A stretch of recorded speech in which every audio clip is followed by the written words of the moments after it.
Hi everyone, welcome to my YouTube channel and book reviews for September 2019.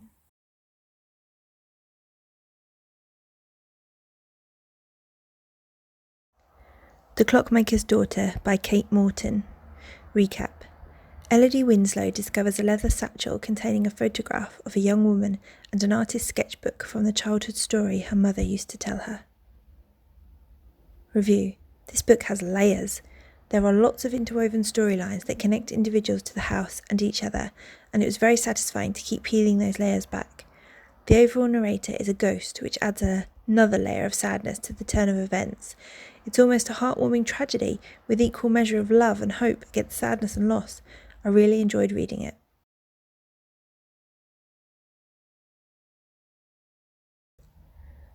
The Lost War, Eden Book 1 by Justin Lee Anderson.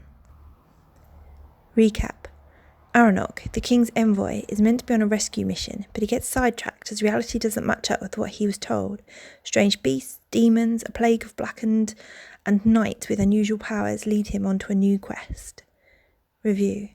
Great fantasy writing with an interesting cast of characters. You do have this sense that you're missing something, and so the ending is both a combination of I knew it and oh my god, I didn't expect that. Traditional fantasy tropes are expanded on, there's a healthy payment for use of magic, and injuries do slow characters down. We've got zombie-like plague victims as well as the actual killer dead, plus a great deal on the view that God is the provider of all good things. In fact, the religious stuff did turn me off a little and almost lost a star. The ending made up for it.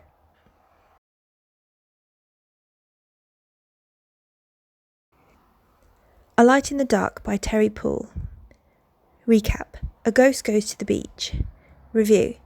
This is a very short glimpse into a larger world the author has created, and as such you barely have time to get stuck into anything, but what stood out for me was the tenderness of the main relationship, the interesting ghost angle, and the sadness of the little boy.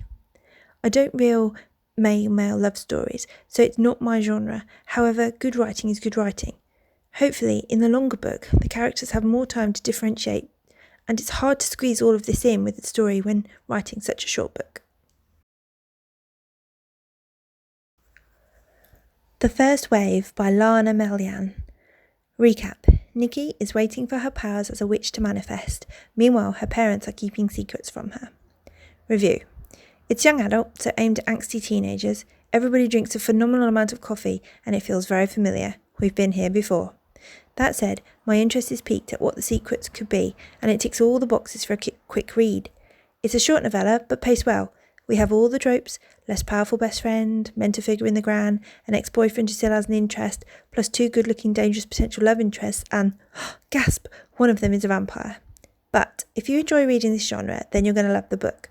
I just wanted a little more. I liked it, but I didn't love it. Hopefully, book 2 will ramp up the plot and hook me further.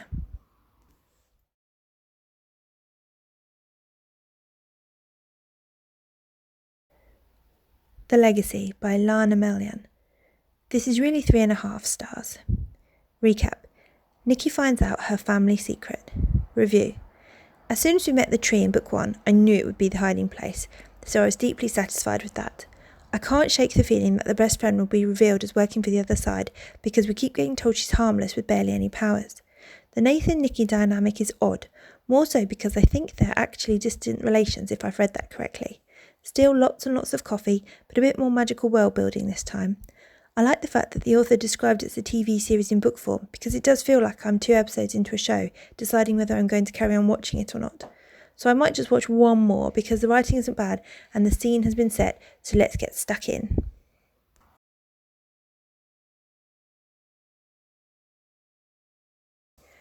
Sniper Squad by Meg Buchanan. Recap. Under Jacob's order, Jack is a mole in the V-Troopers and Ella is an elite recruit within the Resistance, neither one allowed to talk to the other. But the administration know what Jacob is planning, and they'll do everything in their power to stop him. Review. Splitting Jack and Ella up added great tension to the storyline, and there's a more desperate, ruthless edge to the action, with a few shocking moments. Fast-paced and easy to read, an intense sequel with lots of potential for upcoming disaster in Book 3.